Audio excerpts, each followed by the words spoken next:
Hi, welcome back to the channel. Today I'm reviewing the game Thymesia, an action RPG that released in 2022 from the publisher Team 17, best known for the games Worms, Worms Armageddon, Worms 3D, Worms Reloaded, and Worms WMD. Presents Thymesia, a Bloodborne-like where you play as a plague doctor who has amnesia. It released a few years ago despite looking like a game that came out for the PlayStation 3 way back in 2007. That's not even a dig at the graphics, more a dig at how much they used the color brown. But that's enough dogging on the game that was probably made by a studio of like 12 people. How does it play? Well, the gameplay is interesting, I'll say. It borrows heavily from Bloodborne. While the core combat feels a little janky at times, it has the bones of some solid ideas. Enemies have two health pools. One takes damage from your regular weapon, and the other takes damage from your plague weapon. This adds an extra rhythm to combat, and is an idea I like a lot. Unfortunately, the gameplay doesn't feel great, even with the two-weapon system. The game ends up feeling like you're stuck in the same loop. 3 light attacks and 1 heavy attack per every standard enemy. If you can even manage to get to them before they start passively healing. I think my biggest hang-up is that if you're going to borrow so heavily from another game, why not bring over the mechanic that made it Bloodborne, and not Dark Souls? The rally mechanic where Bloodborne pushes you to be aggressive by regaining your health on every successful hit. It made every combat encounter have a frantic rhythm, and is kinda essential to the gameplay you were inspired by. Through Thymesia's own skill tree system, I thought I unlocked the ability to rally. The health regained per enemy kill was so abysmal, I'm not really sure what they were going for. And in a boss fight, it becomes an absolute meaningless mechanic altogether. Thymesia, at the very least, could have given me the same health regen they gave every single enemy in the game. You know, if they couldn't legally do the rally system. The boss fights, which games like these are kind of built around, were more tedious than fun. Even after learning a moveset, they just take way too long to defeat. Between 3 health bars that are longer than they need to be, the passive health regen makes bosses feel like the definition of a bullet sponge enemy. I know I sound harsh, especially since Thymesia is the first game Overborder Studio has made. I just feel like there's a lot of potential in this game. Thymesia just didn't reach its own peaks, so it was really easy to focus on the game's valleys. There are positives that make me hopeful for a follow-up from the studio, however.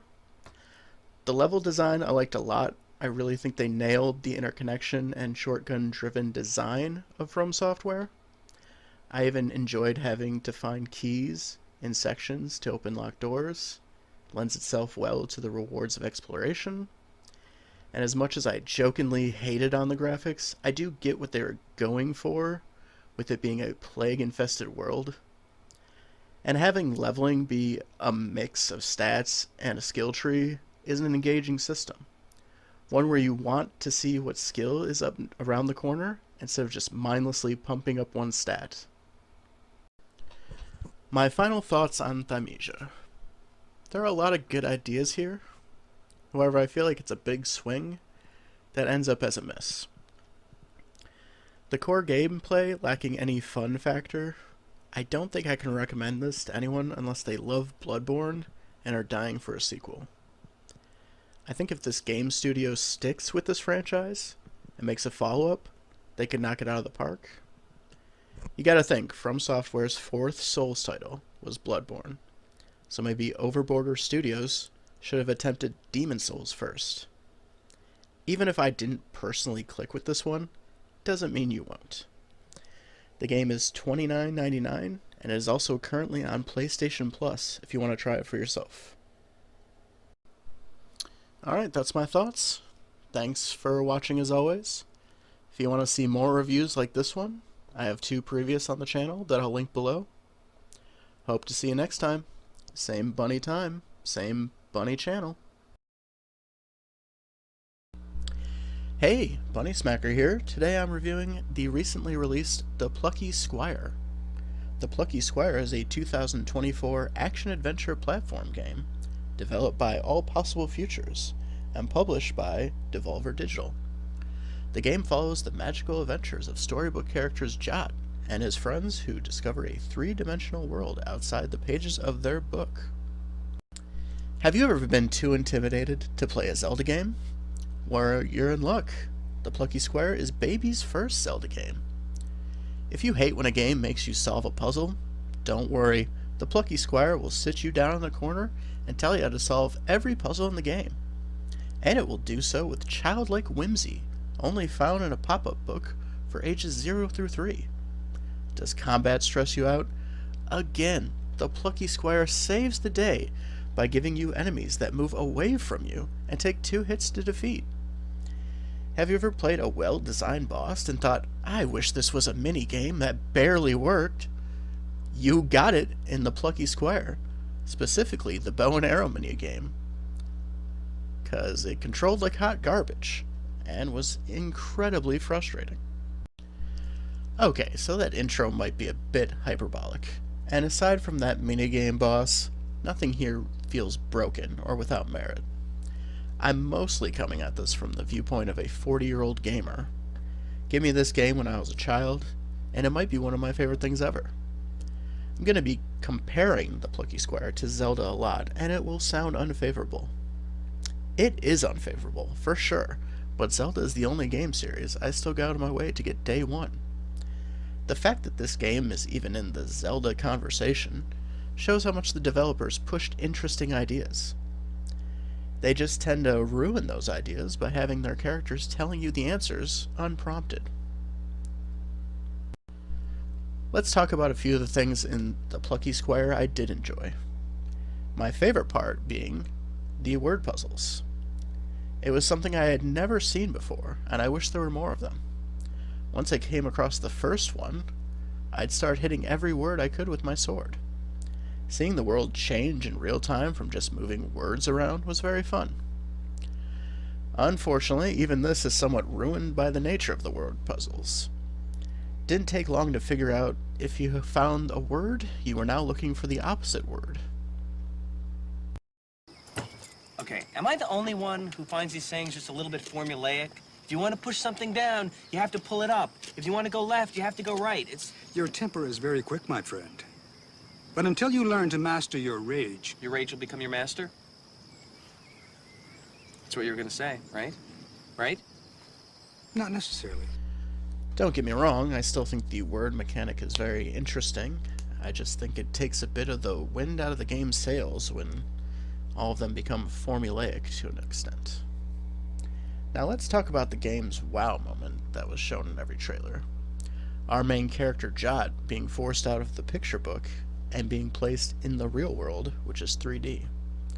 This admittedly is very cool, and it got my mind racing thinking about all the different gameplay and puzzle solving elements this would open up. However, in practice, it works much like it does in Super Paper Mario for the Nintendo Wii, where you can really only use it when the game needs you to use it. This by itself isn't necessarily a problem. However, when it's coupled with the other characters in the world pausing the action to explain, hey, now you need to go to this green squiggle over there. Pop out of the book, grab this block from the desk, bring it back to the switch. That just won't stay down. Like, okay game, I've done this like 4 times already, and this is chapter 6. You know that, right? It really makes the game feel like a never-ending tutorial. I don't know if you know this about me, but I'm not a fan of tutorials. My final thoughts on the Plucky Squire. Again, I'm coming at this from the mindset of somebody who's been playing games since I could hold a controller. I think if the Plucky Squire was an entry game for me, the graphics and the charm of it all would keep me invested. It really is a striking game. It's one of those that feels timeless. To bring up another Zelda game, because why not at this point, but I think it could age as well as the art style did for Wind Waker. It would be nice to be able to send this game back in time to myself and to see what I would have thought of it as a child. Would the story be interesting then? Would the puzzles feel fresh and interesting? Would the stopping of gameplay with character moments feel heartwarming? I mean, I was used to Mickey Mousecapades and Solar Jetman. I'd like to think I'd like the Plucky Squire. So with that being said, if you have children, or if you are one, maybe pick up this game.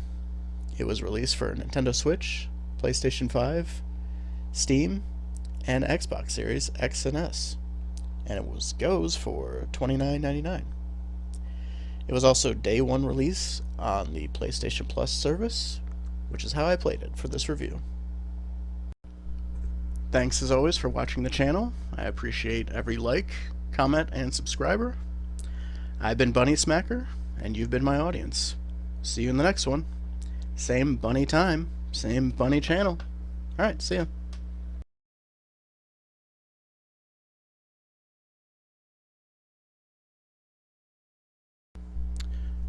Hi, welcome back to the channel. I'm your host, Bunnysmacker, and today we're reviewing Ender Lilies. Ender Lilies, Quietest of the Nights, is a 2021 action role-playing platform game developed by AdGlobe and Livewire, and published by Binary Haze Interactive, featuring a dark fantasy fairy tale. Just wanted to start out the review by thanking the devs for letting me skip your cutscenes, as there were a lot of them. Ender Lilies plays a lot like many Metroidvanias that have came before it. However, the main character is the opposite of a power fantasy, because she can literally not attack on her own. The first thing you obtain is a night spirit who becomes your protector and your basic attack. Your character does come with an extremely floaty dodge that can take a minute to get comfortable with. Overall, I found the rhythm of combat to be fairly enjoyable. Unlocking new attacks after defeating a boss made me feel like a Pokemon trainer, as each attack had strengths and weaknesses in combat. A strong attack comes with a slow animation leading to being open for taking damage, or a weak attack having a longer range with a shorter cooldown, for example. This all leads to experimenting with different skills until you find what works best for any situation. While the weapon systems by itself is fun enough during Transversal, they really take center stage while engaging in the game's numerous boss fights. The bosses themselves can vary, but I found most to be a fun level of frustration. I enjoyed learning the patterns for each, and most, if not every failed attempt, felt like a player error rather than unfair. My one criticism of the boss fights is it would have been nice to come across a few that didn't have 3 phases. Felt a bit samey after a while in that regard. While I did find the combat to be a highlight for me, I do have a few negatives to discuss. The main one being the art style, as I find the paper doll flash game look of Ender Lilies not only visually unappealing, it also hinders the game's world. Several times during my playthrough, I've found knowing what was and what wasn't something my character could jump on or interact with quite annoying. As for the map in general, I found it to be the weakest part of the game for me. It ended up with me just rushing to the next boss, as I found much of the world to feel tedious. The actual in-game map that you have at your disposal is also pretty lackluster. With the rooms being floating independent boxes, this gives the player very little information onto the interconnectivity of the world. For my final thoughts on Ender Lilies, I have to ask myself, what am I looking for in a Metroidvania? Am I looking for something that feels good to explore? Or is combat king and everything else secondary? Obviously a marriage of the two would be ideal, but I can't really think of a Metroidvania I love that does both extremely well. Metroid Dread might be the closest in that regard. I tend to look back more fondly on the ones where exploration shines. So with that being said, I think Ender Lilies having strong combat and bosses, but just an okay to even mediocre map, ends up just as a good game instead of a great one. But what did you think of it? Let me know. Ender Lilies is $24.99 on multiple platforms and is currently on PlayStation Plus. Alright, as always, thanks for watching. I'll see you in my next review on Friday. If you're one of my patrons, you'll see this review and every review early there on my Patreon. Until then, I've been Bunnysmacker, and you've been my audience. No bunnies were smacked in the making of this review. Alright, see you next time. Bye.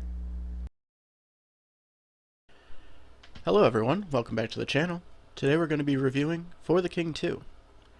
Sequels have an uphill battle, I've found. No matter the medium, it's hard to live up to expectation. In movies, for every Back to the Future 2, you have a Highlander 2. Empire Strikes Back is a great follow-up to A New Hope, but the actual Star Wars Episode 2 is Attack of the Clones. Books have the same problem, maybe to an even greater extent. You'd be hard-pressed to find anyone who thinks Jurassic Park, The Lost World, was necessary. Then again, if we're not following up The Hobbit, There and Back Again, we wouldn't have Lord of the Rings, Fellowship of the Ring. Or their sequels, for that matter. And finally, the crux of the argument, video games. The real problem with video game sequels is, do you just do the same thing, but more refined? Like Pokemon has for what seems like forever? Or do you try something new and anger fans of your franchise, like Kojima did, way back with Metal Gear Solid 2, Sons of Liberty? I don't have an answer for this hypothesis, as I like Pokemon Gold/Silver, but I also enjoyed Metal Gear Solid 2. The quote, "Give me scissors, 66, lives rent-free in my head and probably will until I die. I will tell you of a time where a sequel left me feeling whelmed. Just a feeling of opening a brown paper bag with the writing, "Dead Dove, Do Not Eat," on it and saying to myself, I don't know what I expected. As that time is right now, For the King 2.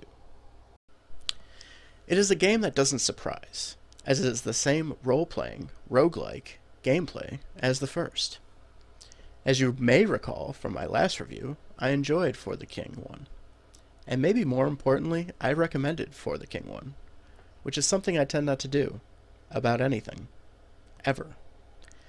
So you might be asking yourself, what's the problem?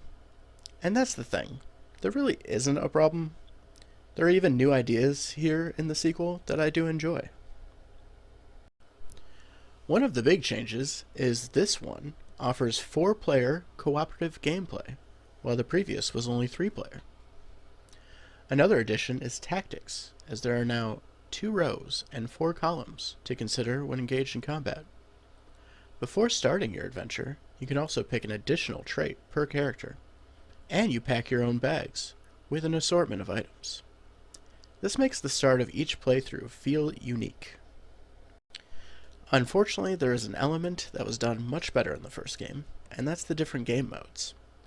In my review for the King 1, I went over 6 different game modes and gave a small overview of each of them. I simply cannot do that here, because until a recent update that I will be going over later, I would have told you there is one game mode in For the King 2.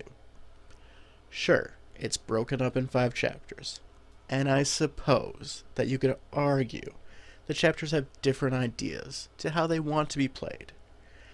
I just feel it's an overarching game mode, and the chapters are more a narrative tool. I'd even go further with this and voice the opinion that once you unlock every chapter, there is little to no reason to replay the first 4 chapters, leaving our game For the King 2 with just one chapter, Chapter 5. Now, that was until an update back in June that added the Endless Dungeon mode, the Dark Carnival. This is the mode I played while capturing the review footage. I played this a handful of times, and it's fine. There's a big wheel at the end of each floor that when spun either makes a few floors easier or harder. You make some decisions during the mode, like when to fight a boss, should you go left or right, but overall it doesn't feel too different than Hildebrandt's Cellar from For the King 1. My ending thoughts on For the King 2. I really feel like it had an uphill battle for me following the first game. I directly compare it to Resident Evil 5 having to follow up one of the best games, Resident Evil 4. It simply could not live up to the previous. Now, that's not to say I regret my purchase. I even am glad to recommend it to those who played and enjoyed the first For the King. Okay, everyone, that's it for me. Hope this review was helpful to someone out there. As for the channel, I'm planning on having a review out every Friday with Let's Plays throughout the week. Thanks for watching. I'll see you next time. Same bunny time, same bunny channel.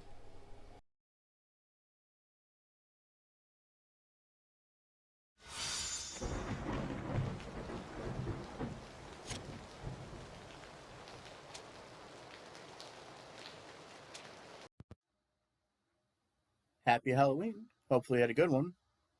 I'm Bunnysmacker, and today I'll be reviewing Castlevania Requiem, a collection of two of the most revered Castlevania games ever made.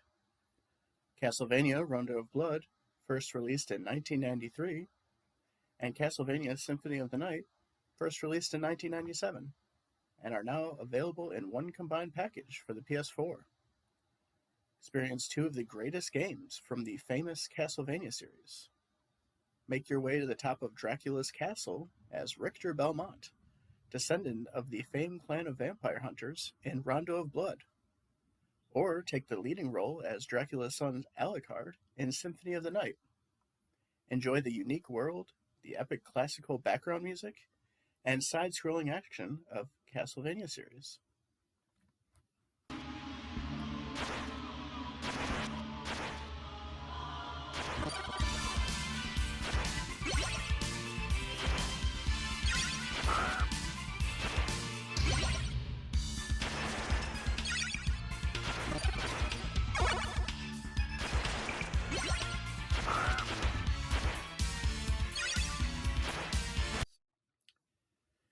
Castlevania Rondo of Blood feels like the true follow-up to Castlevania 3 Dracula's Curse for the NES. If you thought Nintendo Hard was too hard for a video game, Rondo of Blood is not for you. It is the hardest game in the Castlevania franchise. It's an interesting turn for Konami since Super Castlevania 4 is the easiest and came out right before this one. Maybe they were trying to cater to their hardcore fan base in Japan at the time. Luckily, there is a save file, or I'd never gotten through it with just the 3 lives provided. Richter Belmont is the best moving Belmont, whom is very fun to control. And while his whip can't be abused in every direction, like Simon in Super Castlevania 4, he can jump while on stairs and do a cool backflip. The sprite work, music, and gameplay is as solid as it comes, and despite Bloodlines / The New Generation coming out after this for the Sega Genesis, I still believe this is the best classic Castlevania game, or at least tied with Castlevania 3 Dracula's Curse. It not being in the classic Castlevania collection is still weird, and at this point I've talked about that collection in every one of these other Castlevania collection reviews, so I should probably review that one as well at some point.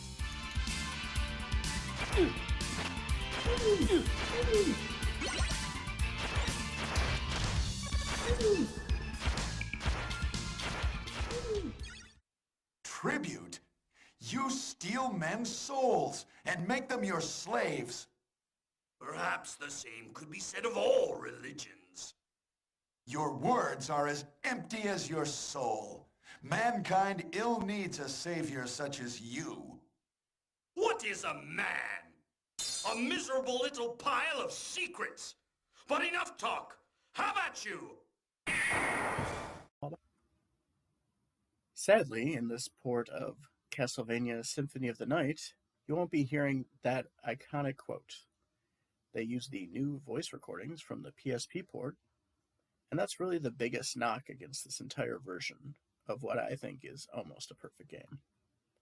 What can I really say about Symphony of the Night that hasn't already been said? It basically invented an entire video game genre, the Metroidvania.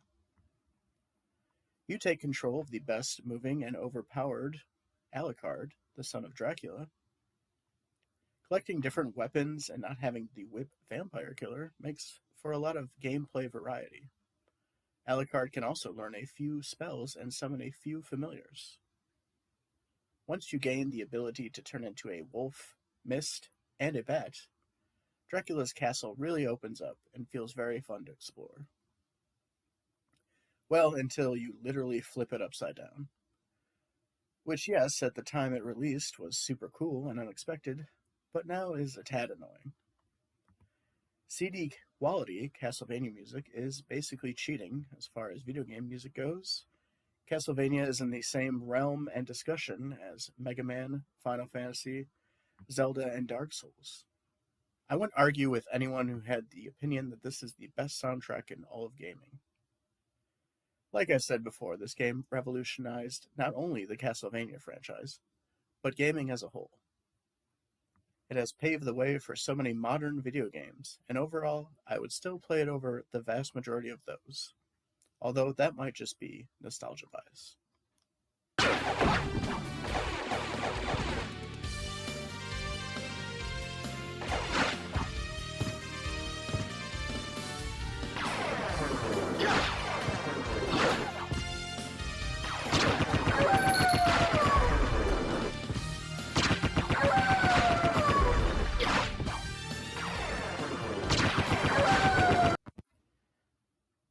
As for the collection as a whole, being stuck on the PS4 shop is a bummer, and I feel like if you enjoy classic Castlevania or Metroidvanias, this is a pairing of the best games in either style. As for options, this collection has almost none, aside from a few picture options like scanline filters or frames. There isn't much else here.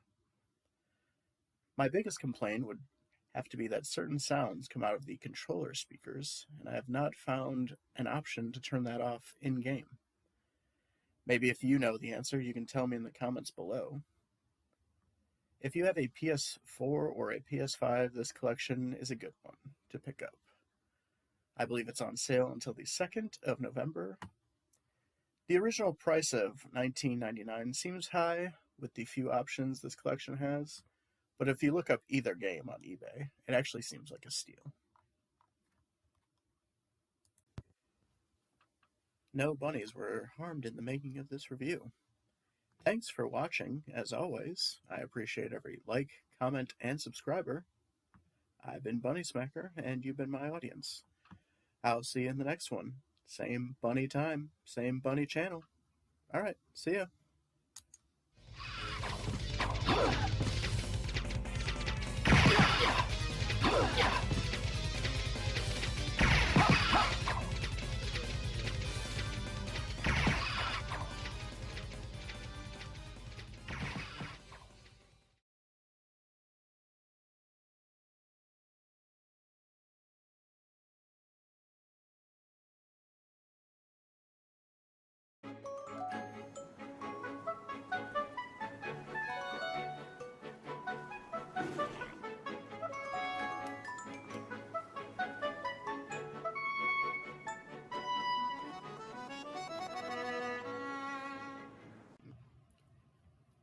Hey, it's Bunnysmacker, and today I'm reviewing Temtem, an online creature collection adventure.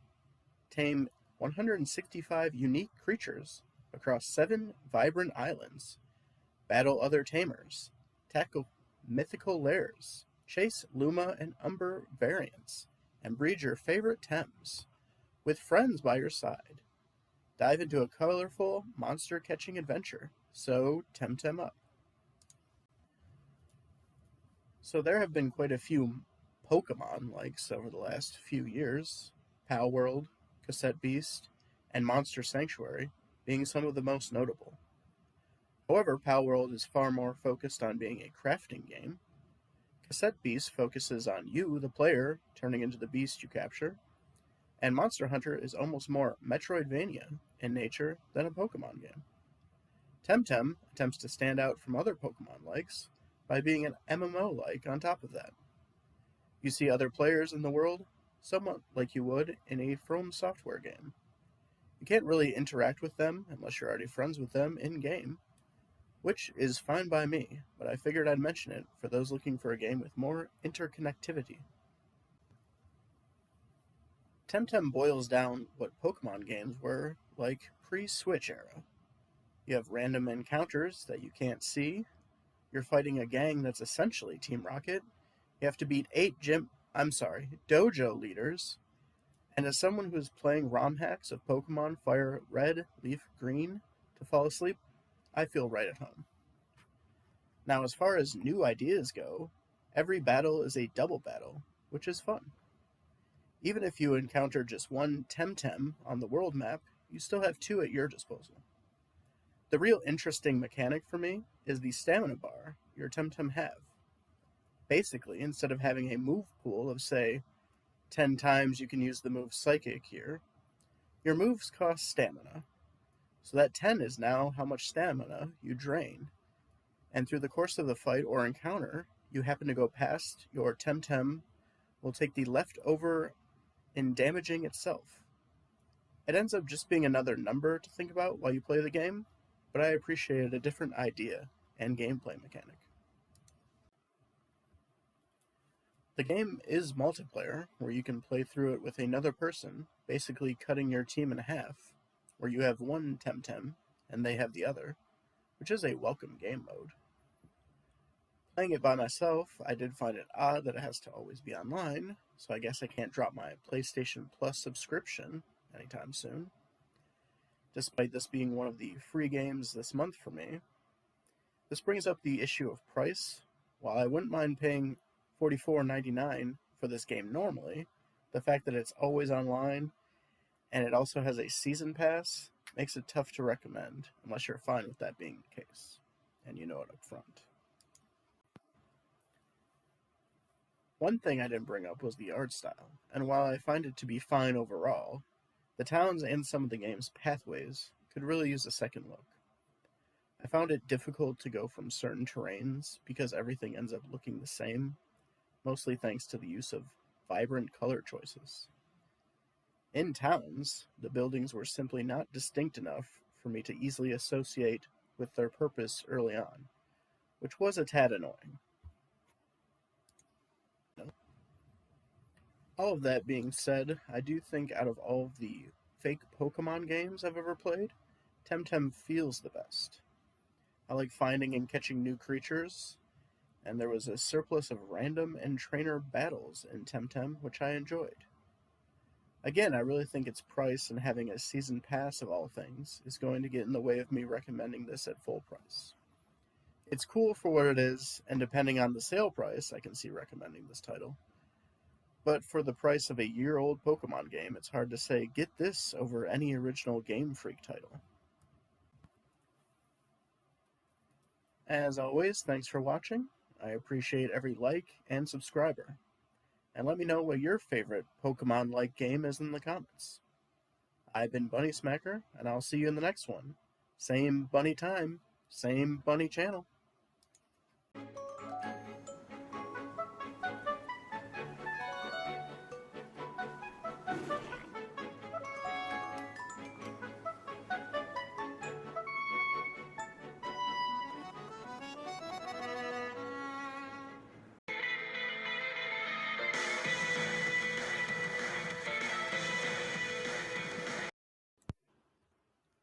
Welcome back to the channel. I'm your host, Bunnysmacker, and today I'll be reviewing No More Heroes 3, a 2021 action-adventure hack-and-slash developed and published by Grasshopper Manufacturer. Set 11 years after the events of No More Heroes 2, Desperate Struggle, the game stars professional assassin Travis Touchdown, and follows his return to the fictional city of Santa Destroy. He must defend the world from a powerful army of alien invaders led by galactic overlord Prince Fu and his 9 soldiers who adopt the facade of galactic superheroes. I have been a fan of the No More Heroes series for a long time, since I purchased the first one released back in 2008 on the Nintendo Wii.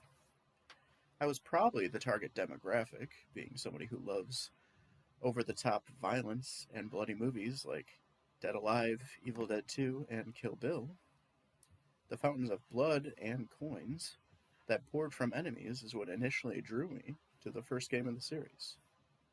It helped that the Nintendo Wii had very few mature rated games, allowing games like Mad World and No More Heroes to stand out from the sea of E for everyone rated games that found their home on the system.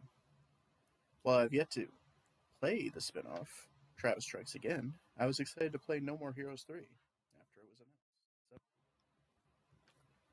The overall gameplay loop, you'll find yourself in an open world where you travel to arenas to take on a small group of enemies to collect enough money to pay the entry fee to take on the next boss assassin. All three No More Heroes games follow the same progression. You start as an unknown assassin and must climb your way to the top of the ranks to become the top assassin in the world. Well, in No More Heroes 3, the twist is you become the top assassin in the universe. Your main reward before and after each boss fight is a Suda 51 cutscene where the story is insane, and thankfully, most of these are skippable. While I did watch them back in the original No More Heroes, I find most of this to be retreading the same ground as the first two games. In fact, this entry seems like it's trying to be the first game so much, it brought back the chore minigames, where you can pick up trash or mow lawns instead of fighting enemies to gain money. Well, they were novel back in the original. I was happy they were replaced by 8-bit minigames in No More Heroes 2. Same with the empty open world being just a map in the second game. I enjoyed that more because it streamlined everything to get back to the core gameplay, as they were relatively shorter to get in and out of, with the overworld being discarded. As for the main fighting mechanic, while I can see how most would find it a bit standard button-mashing beat-em-up fare, I personally find it engaging and fun. Something about whittling down enemy health to then slice them apart with the correct flick of an analog stick never really gets old to me. Unfortunately, No More Heroes 3 is usually interrupting gameplay with sending you back to the boring open world to drive around on your bike. I understand that most everything in this game is calling back to the first one because that's what fans wanted.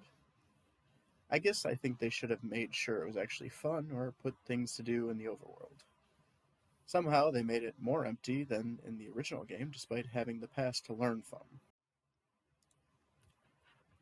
Overall, I enjoyed most of my time with No More Heroes 3. I still feel the gameplay is more engaging than a lot of other action games. Having a lightsaber and slicing people in half really carries this game for me. The story has never been a reason I play this or any game series, so having a few things to set it apart from the first two didn't really do much for me. The enemy design, while interesting to look at visually, I can't say any of them are as memorable as the lineup in the first two No More Heroes games. The graphics are extremely unique and stylish. However, I found the screen cluttering during power-ups to be overbearing. I know this has always been a tad chaotic, at least on the screen during the roulette wheel, but in this one it seemed extra visually noisy. While I don't think I recommend No More Heroes 3 to people who haven't played this series before, I do think it's worth at least checking out. And with it being on Xbox's Game Pass and PlayStation Plus, I feel like there's really no reason not to check it out if you have either of those services. And despite it being the weakest mainline No More Heroes game, I still enjoyed my time with it. I just wish they took the time to polish it up in a few key places. But, alas, what can you do? No bunnies were harmed in the making of this review. Thanks for watching, as always. I appreciate every like, comment, and subscriber. I've been Bunnysmacker, and you've been my audience. I'll see you in the next one. Same bunny time, same bunny channel. Alright, see ya.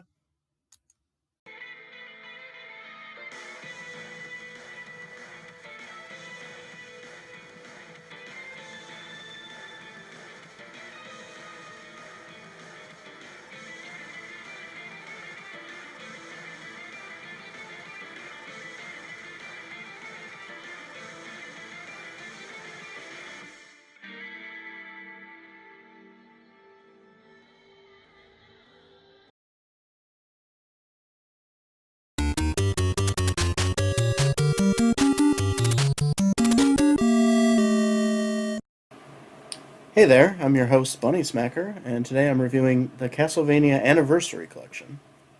This should be the last time I talk about this series on this channel, unless Konami does the unthinkable and makes a new 2D Castlevania game.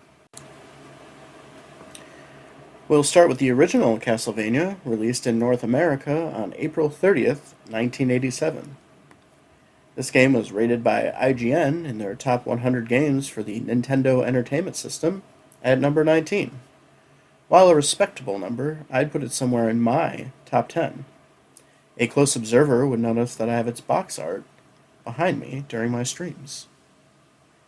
It has the honor of being a game I find myself returning to and beating fairly regularly, as it is quite a bit easier and shorter than Castlevania III Dracula's Curse.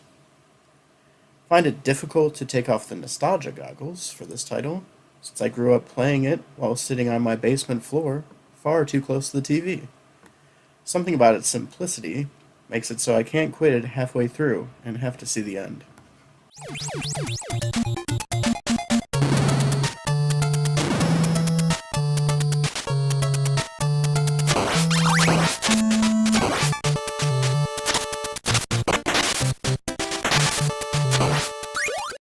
Now on to Castlevania II, Simon's Quest. Released in the States on November 24th, 1988, it was quite a bit different than the original title. Closer to RPGs at the time, where you'd talk to townsfolk to solve puzzles throughout the game's world. This title tends to get overblown on the internet with negativity, and while it had cryptic puzzles at the time, it is far more accessible to play thanks to the internet. Can really see the influence it had on Miyazaki and From Software when it comes to storytelling and unreliable NPCs for the Dark Souls series. I think the part of the game that is aged the worst is the day and night cycle, which while unique at the time of release, ends up being annoying, since it changes once every 3 minutes of real time.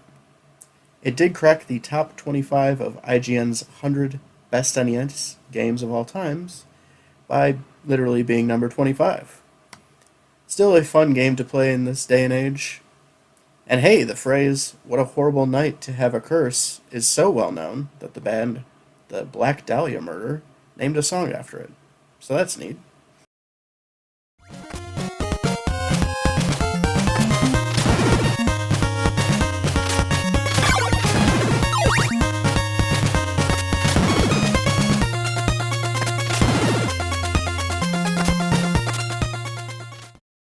Here it is, my favorite of the classic Castlevania games, Castlevania III Dracula's Curse. A relatively late NES release on September 1st, 1990 in the US, while IGN might have ranked the original Castlevania too low on their top 100 NES games of all time list, they made up for it by ranking this at number 5. Had you only ever watched the Castlevania Netflix show, you would know most of the cast of this game, as it stars Trevor Belmont, Sophia, Alucard, and Grant. Depending on the branching paths you can find and play as each character. The game is very difficult. Luckily, if you play the Japanese version, which is included in this collection, it is much more manageable. Grant can actually throw his daggers, so between that, the difficulty, and the additional sound channel, I'd say the Japanese version is the way to go. The North American version really lives up to the term Nintendo Hard.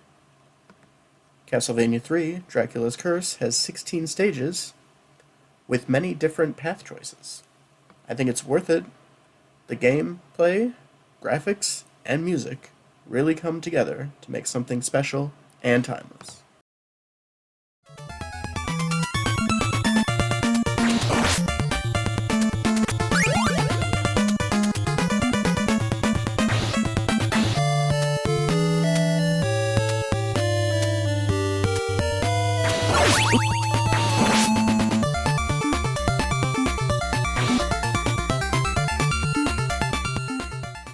Now moving on to the Super Nintendo Entertainment System with Super Castlevania IV.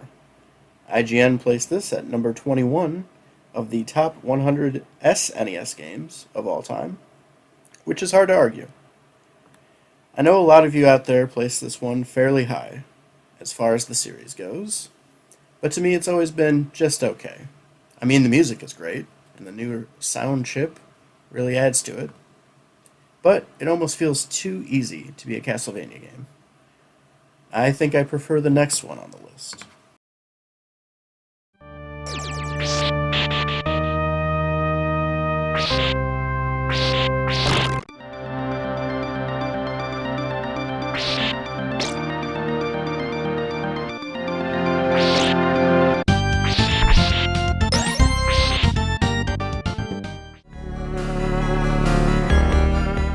And that being Castlevania Bloodlines.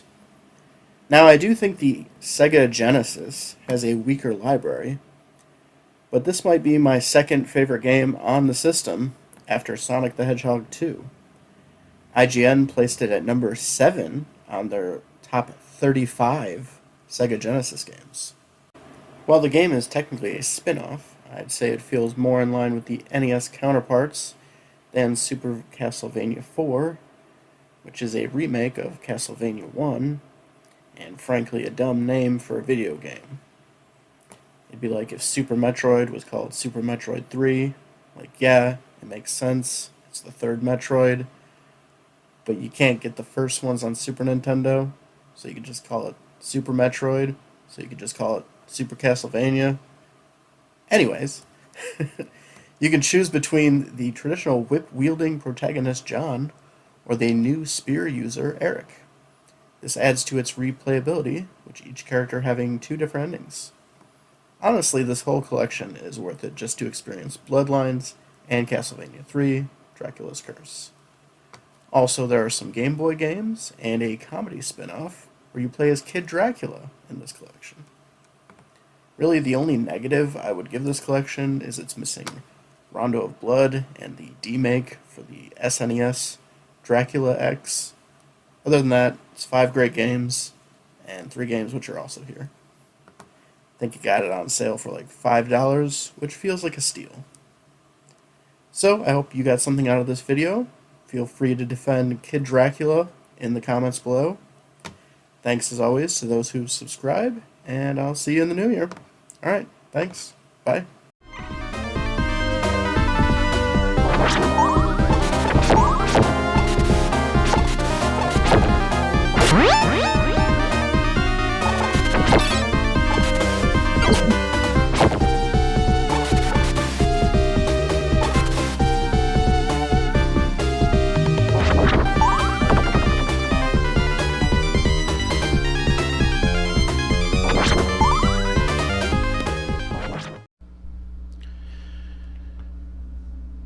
Hello all, and welcome back to the channel.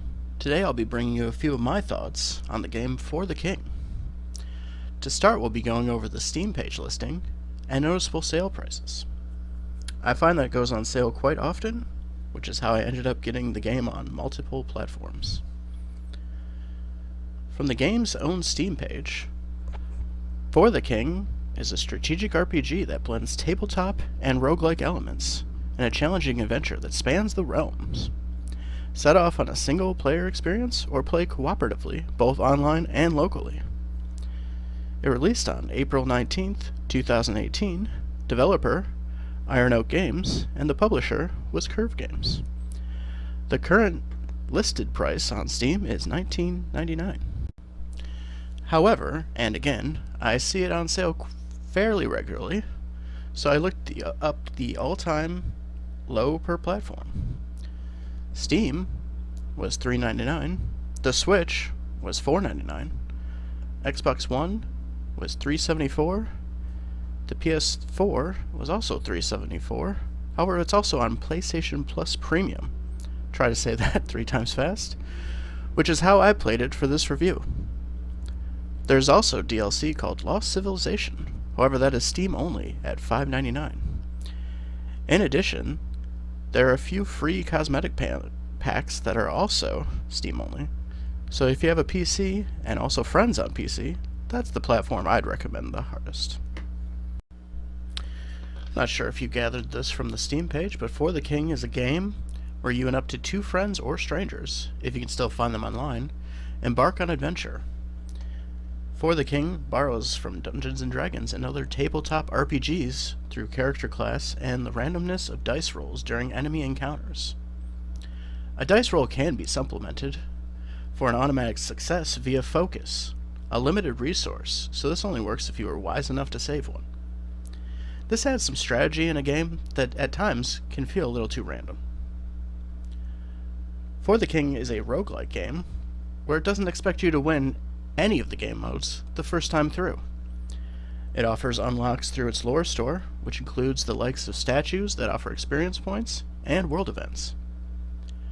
Graphically, the game harkens back to late PS1 and N64 games through its use of low-poly characters. Overall, it can be a style that would be off-putting for those more used to modern graphics. The game offers 6 different play modes, and in this section, I'll try and highlight some of the differences between them. All the modes use the game's turn-based combat during encounters. In the original For the King mode, King Bronner has been slain, and it's our party's job to solve the murder. For the King attempts to keep the pace moving with a timeline that features events like scourges and chaos. This acts as a ticking clock mechanic, pushing you, the player, to try to accomplish quests quickly and efficiently. This mode feels the most fleshed out, both in story and world events. Different world events are required completing before you can progress. In addition, beating the world's scourges whenever you find them rewards players with some of the best items. It is all capped off by finding King Bronner's murderer and getting revenge for the realm.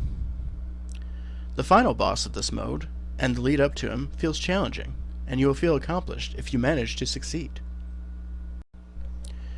In the Frost Adventure game mode, you will fight a dragon at the end of its more open-style campaign. The Frost Adventure is also notable, as it loses the Chaos mechanic in exchange for taking cold damage at the end of each turn. At first I found this change rather off-putting, as the mode could feel aimless and the cold damage to be more annoying than a timeline. However, after playing this mode more, I began to enjoy not feeling rushed. There's also a quest inside this game mode that feels far and away more rewarding than any other in any of the other game modes. After completing this quest, you will unlock overpowered weapons for each class. The downside to them is they break, so you'll need extra golden leaves on hand. As for Into the Deep mode, you will find yourself navigating the open waters. Into the Deep asks you to defeat the Sea King, which you can do at any time, but with him being level 10, it's in your best interest to explore the map and level up. This mode replaces Chaos with a Flood that seems more punishing since it causes the game to end with just 3. Into the Deep also hinders exploration, as you have a chance to run into the Kraken at any time. It's possible to buy an item called Black Ink, which keeps it at bay for 9 turns, but that starts to get expensive. In addition, the use of the game's lore store, you can unlock beacons, which will ward him off, but they can only be unlocked after you start this mode at least once. This and the flood rules make this one the hardest to clear on your first attempt. Our next mode, Dungeon Crawl, is probably the game's weakest mode. It is exactly like For the King mode, mechanically, and it has no real narrative to speak of. Now that being said, I'm one of those weirdos who enjoys clearing maps in video games. I have since the original Metroid, and that was so long ago you had to fill it out in the booklet yourself. Dungeon Crawl is just clearing the board looking for the 5 dungeons. I've probably played this mode the most, because I like the discovery aspect involved. And if I'm being honest, I'm the type to skip story in video games altogether, if that's an option. Now on to the game mode I've probably played the least, Hildebrand's Cellar, which is a name I probably butchered. It is an endless dungeon. As much as I enjoy the combat for the King, it tends to feel a bit hollow without the game board. The lack of leaving, taking quests, discovering new things, and being able to go to town whenever I want leaves this mode as something I've only played a handful of times. Another mode I've played only a handful of times is Gold Rush. Gold Rush is the only mode where you're against everybody. I feel like if the game mode was bigger or had other options, or maybe you could play it in addition to a mode. Like, say, you could play For the King, but it's you against everybody. It could even rival modern Mario parties. As is, Gold Rush is a fun time, but you're left with wanting more. Finally, we have the DLC, Lost Civilization. And to start this section, I'll be doing an overview of all the DLC additions. The DLC includes the new map area, Jungle Realm, arena battles, wands and dual-wielding weapons. It also comes with 2 brand new and arguably the best classes in the game. Astrologer, a mage that when it rolls a critical hit instantly removes the enemy from the playing field, and Gladiator, a dual-wielding speed-strength hybrid. The Lost Civilization game mode plays a lot like the For the King game mode. Feels extremely fleshed out, and the situational humor is probably the best in the entire game. It is a real shame it's regulated to Steam. And lastly, we have my final thoughts. While some of the game modes are better than others, overall, having played through them all, none feel just tacked on to meet a quota on the back of a box. Each one feels like it could be someone's favorite mode to play. That being said, For the King mode and the Lost Civilization mode feel the most fleshed out, as few of the other ones didn't have a proper narrative. Many of the modes just kind of end, in a way that might satisfy the character Dennis Reynolds from It's Always Sunny in Philadelphia, but it might be a letdown for others. For the King gets an easy recommendation from me. The core turn-based gameplay keeps me coming back, with or without friends. However, it's not all rainbows and sunshine, at least not on console, where the game will crash. I'd even say it crashes often, especially during online play. Luckily, the game autosaves often, making this more of an annoyance than something game-breaking. The other glaring downside is the DLC, Lost Civilization, and the other free DLC skin packs being locked on PC. And with For the King 2 having been released back in November 2023, I highly doubt that will change. If none of that bothers you, I believe that For the King is worth buying, and on sale, which it often is. It feels like a steal. Well, as always, thanks for listening to me ramble on, like Robert Plant, and I'll see you in the next one.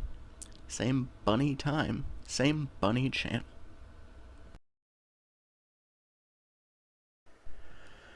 Hi, welcome back to the channel. I'm Bunnysmacker, and today I'm reviewing the Castlevania Advance Collection, released by Konami back in 2021. I recently started a Let's Play of Castlevania Aria of Sorrow on the channel, and Halloween time seems like the perfect time to talk about a game series inspired by one of the original horror novels, Dracula, by Bram Stoker. For this review, I'll be talking about the titles individually and the products as a whole.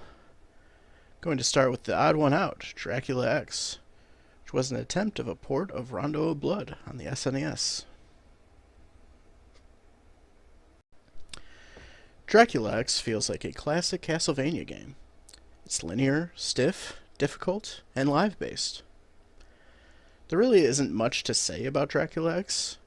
Rondo of Blood for the TurboGrafx 16 was better in every facet, and this is an extremely weird port. It's also odd it didn't make it into the Castlevania Classics collection.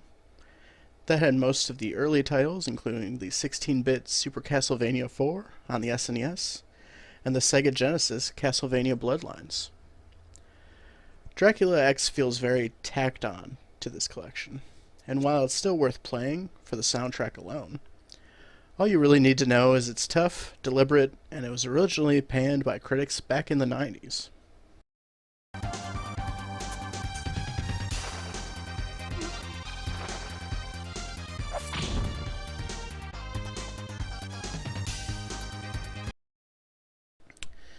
Now for the reason we're all here, the Metroidvanias. Circle of the Moon, the first Castlevania outing on the GBA. This one right here feels the most of a marriage of the two opposing gameplay Castlevania titles. Feels like you're playing the slow, deliberate, and difficult games of the past. Think Simon Belmont. In the new, well, at the time, and exciting Metroidvania games like Symphony of the Night. So the map and the power-ups want you to feel like you're in a follow-up to Symphony, but instead of playing the often overpowered son of Dracula, Alucard, you get to be some kid who walks like he has cement in his shoes. I can see why the next Metroidvania games went back to having better movement and quicker attack animations. I don't know, something about Circle of the Moon makes me very nostalgic, so I really enjoy this game. I personally think it's the second best game in this collection.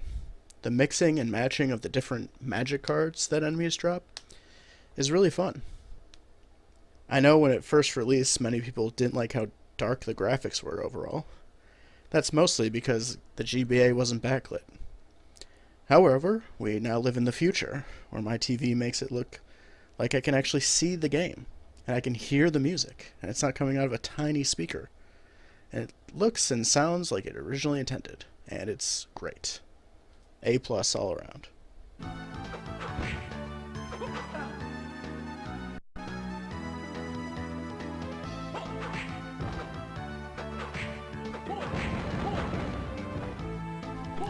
The next game in our collection is Harmony of Dissonance, and it's another solid Metroidvania.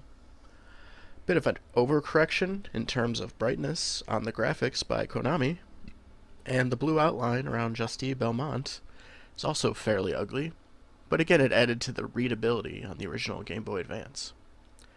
The movement of the main character is a lot faster than Circle of the Moon, making Transversal feel great. Harmony of Dissonance ditches the card system of Circle of the Moon for a handful of spell books that change up your sub-weapons. Gameplay, aside from still having the whip, feels a lot closer to Symphony of the Night. Honestly, on the whole, Harmony feels like a true follow-up to Symphony, most likely why it has a similar naming convention. Overall, it feels good to control and move around the map. Unfortunately, the map is the biggest reason I don't enjoy revisiting this game. Don't get me wrong, it's still a great game to play through once. I just feel like it borrowed too much from Symphony of the Night, and the large expensive map just tends to get boring after a while. I know a lot of people will find this to be either their favorite or second favorite in this collection, and honestly, when I played it back in the double pack I had on the original Game Boy Advance in 2006, I liked it a lot as well. Just not sure I feel the same way now, as it's overstayed its welcome compared to Circle of the Moon, and the final game we are going to be talking about. Aria of Sorrow is the next and final game in our collection, and it is one of my favorite games of all time, and easily my favorite game in this collection. Seems to have the best ideas, graphics, gameplay, map, and maybe most importantly, music. The Castlevania series has some of, if not the best music in gaming, so that really shouldn't come as a surprise.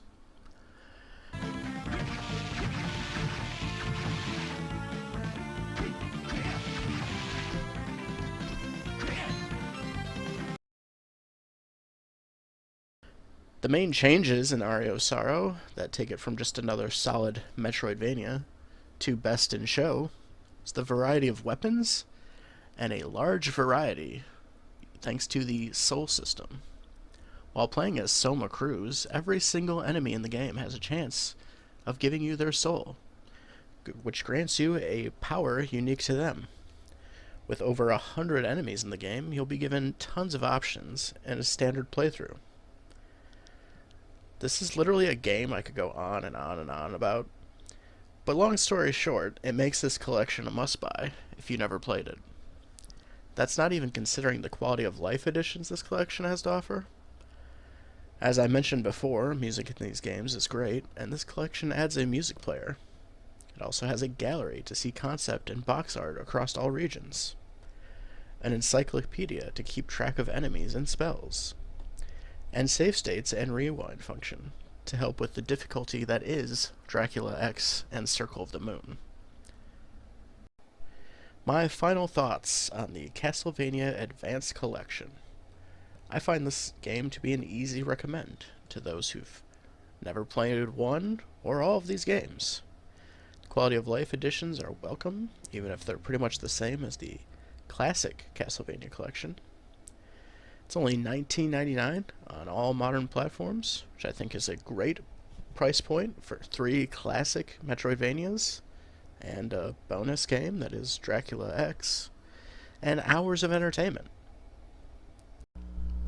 Thanks as always for watching the channel. I appreciate every like, comment, and subscriber. I've been Bunnysmacker, and you've been my audience. See you in the next one. Same bunny time, same bunny channel. Alright, see ya.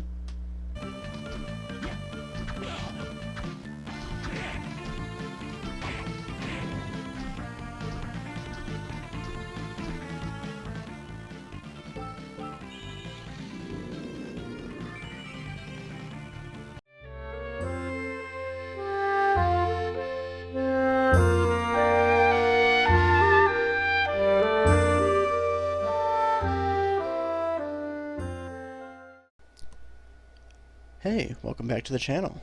I'm your host Bunnysmacker, and today I'm reviewing The Legend of Zelda: Echoes of Wisdom, a 2024 action-adventure game developed by Nintendo and Grezzo, and published by Nintendo for the Nintendo Switch, released on September 26, 2024.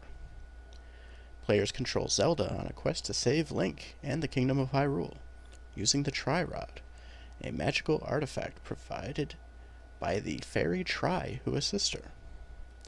The visual style is similar to that of the 2019 remake of The Legend of Zelda: Link's Awakening. The player controls Princess Zelda, who can use the power of the magical Tri-Rod to create echoes, which are imitations of objects and monsters that can be used freely. However, there is a limit on how many can be summoned, and each echo has a different cost. How many echoes can be created is indicated by the number of triangles visible behind Tri. She can also bind object with bound, allowing an object to move with her or move with an object using reverse bond. In addition to having echoes fight enemies, Zelda can fight enemies directly by wielding a sword that transforms her into the sword fighter form, which resembles Link. This form can only be used for a limited time before its energy must be replenished by collecting orbs of energy found in the Still World. So I might have mentioned before that Zelda is the only video game series I still follow enough to purchase day one. Echoes of Wisdom was no different in that regard. As the first new top-down asymmetric Zelda game since 2013, A Link Between Worlds was the last, it was hard not to get hyped for a new game in the series. It being the quote-unquote first game where you play as Zelda, since no one played or should count the Philips CDI games, and not as Link, only added to the anticipation. Does it live up to the excitement and the anticipation? I really think so. The gameplay is fairly unique. Making your way around the map is fun and easy. Collecting all the different echoes and using them like Pokemon to battle each other while you hang back and dodge is very engaging. If you are a Zelda fan looking for dungeon design that uses keys to open doors and different ways to solve various puzzles, there is a lot of that to be found here. The first jarring point against the game is the frame rate. It's kind of all over the place. It was a weird issue when it was in Link's Awakening remake, and they've had 5 to 6 years to get this engine stable. Seems like having it capped at 30 frames per second should have been the answer. It's not unplayable, but it is quite noticeable. Another complaint is that the new partner Tri never shuts up. If you found Fi annoying in Skyward Sword, or Nevi aggravating in Ocarina of Time, then you'll feel like me every time Tri starts talking your ear off. You're just mashing away with the skip button. Why they thought an isometric top-down Zelda game needed a partner to stop the gameplay so often, I don't know. I guess that's the cost of having a story in Zelda games. It had to feel different than the freedom given in Breath of the Wild and Tears of the Kingdom, just by being linear and having story beats. The last complaint is simply the skill to turn into Link. Well, essentially Link, with the push of a button. I feel like they should have trusted their own gameplay and just kept it Zelda and Echo focused. I mean, I solved this easily enough by almost never using the sword skill, but it is there if you want to use it. My final thoughts. I really enjoyed my time with Legend of Zelda Echoes of Wisdom. The Pokemon-like gameplay of finding new echoes and using them against each other was very rewarding. I do wish there were a few more dungeons in the game, since there are only 8. The original Game Boy title, Link's Awakening, had more than that back in 1993, and A Link to the Past had 13 on the SNES. Just seems a bit short, and keeps it from being worth the $60 asking price to me. Especially when the last 2 titles on the 3DS, A Link Between Worlds and Triforce Heroes, were $40. A Link Between Worlds is one of the best in the series. While I'd compare Echoes of Wisdom closer to the Capcom/Nintendo collaboration The Minish Cap. While still a fun experience, I'd wait for it to go on sale, as I feel the game should be closer to $40 for the amount of time you'll spend with it. That all being said, I'm quite happy that Nintendo is keeping the 2D series alive, even if their actual focus is on the Breath of the Wild style in the 3D series. Options are never a bad thing, and neither is more Zelda a bad thing. So, I was quite happy. Thanks as always for watching the channel. I appreciate every like, comment, and subscriber. I've been Bunnysmacker, and you've been my audience. See you in the next one. Same bunny time, same bunny channel. Alright, see ya.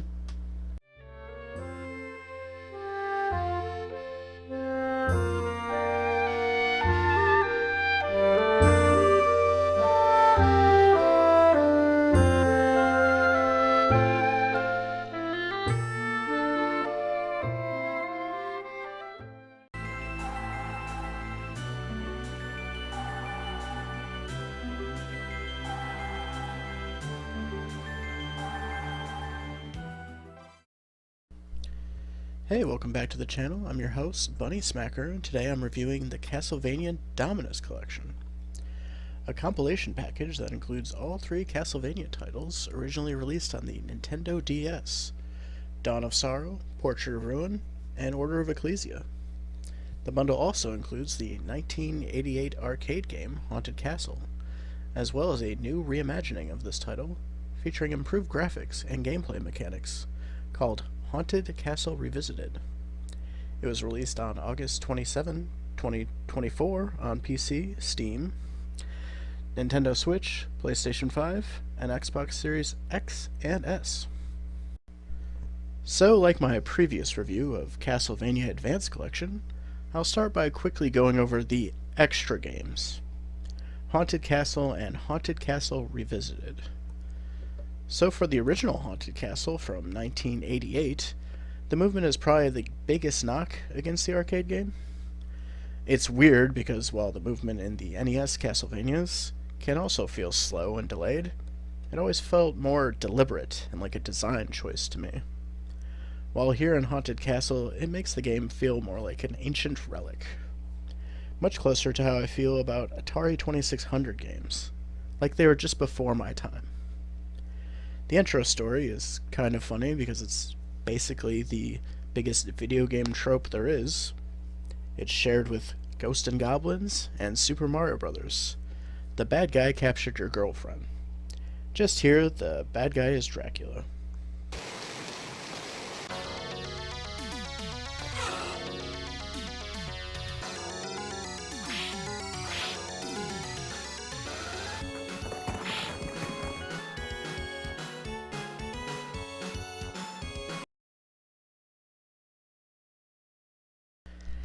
As for Haunted Castle Revisited, the gameplay feels a lot closer to Castlevania The Adventure Rebirth for the Wii Virtual Console, way back in 2009. It even has the power-up bar for your whip at the top of the screen. This whole remake is a really cool addition, as it is a new game made and added to the collection. Is it weird they did this? I mean, sure, especially since I doubt anyone was asking for it. Overall, I'm happier this was included than Dracula X was added for the Advanced Collection, but it still seems fairly out of left field and not the main focus of this collection or review.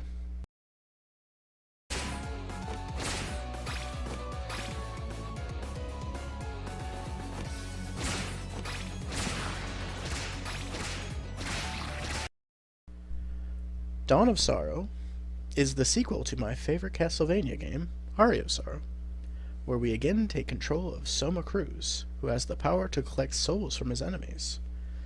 The big changes here to the soul system is collecting more than one of any type of soul can level it up. Also, there is a weapon creation where you can combine certain souls to certain weapons to make new ones. Normally, I find crafting to be something to avoid, but for some reason here, I enjoy it. Possibly because it's fairly limited, so it doesn't feel overwhelming. I honestly forgot how fun this game is to play. Most likely because I never replay it thanks to the touchscreen gimmick of drawing seals to finish bosses. I think Konami's answer to fix this, by now making them QTEs, was actually a worse way to do it.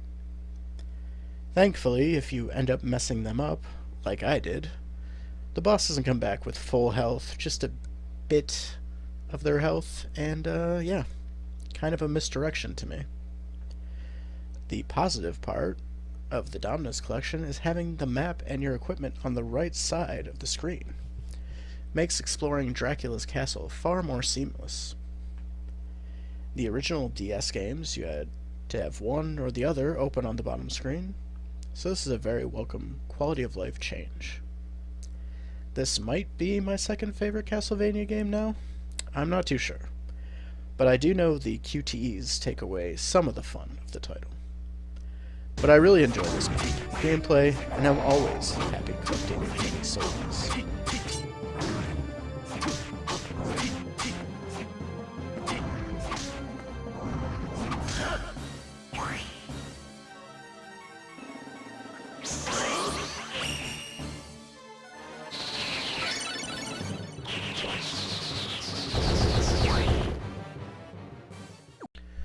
Portrait of Ruin is a title I really enjoyed when it originally came out.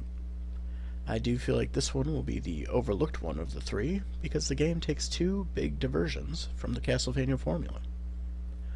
The first having two swappable characters in Jonathan and Charlotte, the other being that you leave Dracula's castle via paintings to go to different areas. This last one really adds to a lot of variety of the levels, and feels like a breath of fresh air for the series. Having the whip vampire killer back in the hands of Jonathan does keep me from using anything else I acquire in the game, but that's more of a me thing.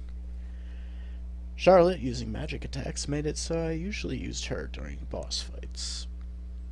Unfortunately, the maps that aren't the main castle tend to be a bit too linear, and much like Symphony of the Night and Harmony of Dissonance, the game ends up reusing some of the map at the end. The biggest thing keeping it from being my favorite out of the three is the quest system. I find it fine to start, but it gets a bit tedious as the game progresses. Overall, still, probably my second favorite out of the three Metroidvanias in this collection.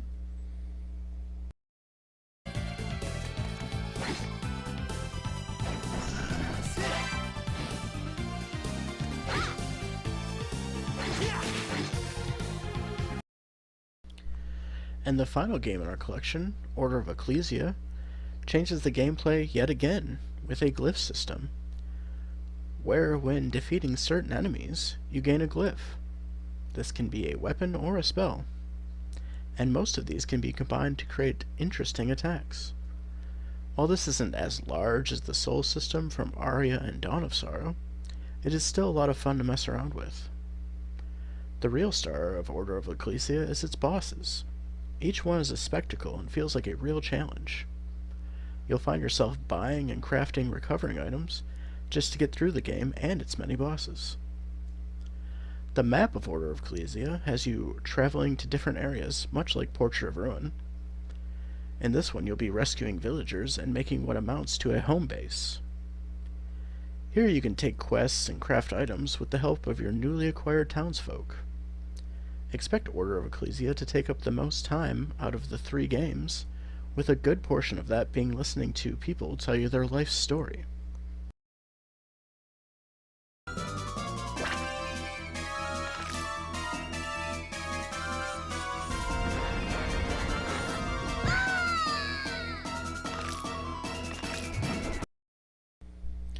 As for my final thoughts on the Castlevania Dominus collection, I know that last bit on Order of Ecclesia sounded like I disliked the game. That's not really accurate. I just like parts in the other 2 more, especially Dawn of Sorrow's map and soul system. At the end of the day, this collection is 3 9 out of 10 games in one package. It's absolutely wild to me that Konami published these, which are arguably the best games in the Castlevania franchise, all on one system, then chose to kill the Metroidvanias altogether and focus on 3D Castlevania titles. As a whole package for $25.99, I think this is an easy recommend for me, and with it being Halloween time, I think it's the perfect time to play them. Thanks as always for watching the channel. I appreciate every like, comment, and subscriber. I've been Bunnysmacker, and you've been my audience. See you in the next one. Same bunny time, same bunny channel. Alright, see ya.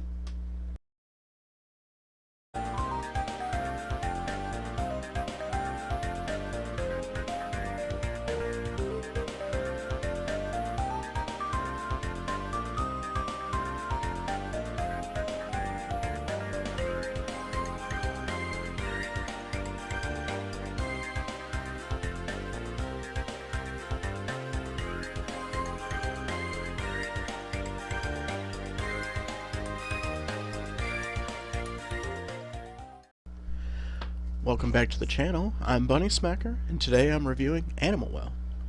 Explore a dense, interconnected labyrinth and unravel its many secrets. Collect items to manipulate your environment in surprising and meaningful ways. Encounter beautiful and unsettling creatures as you attempt to survive what lurks in the dark. The developer was Billy Basso, and the publisher is Big Mode. So, talking about Animal Well on this platform, I find it impossible not to at least mention that the publishing company Big Mode is owned by the YouTuber Video Game Donkey and his wife Leabee. Video Game Donkey is a creator I've been subscribed to since I started watching YouTube.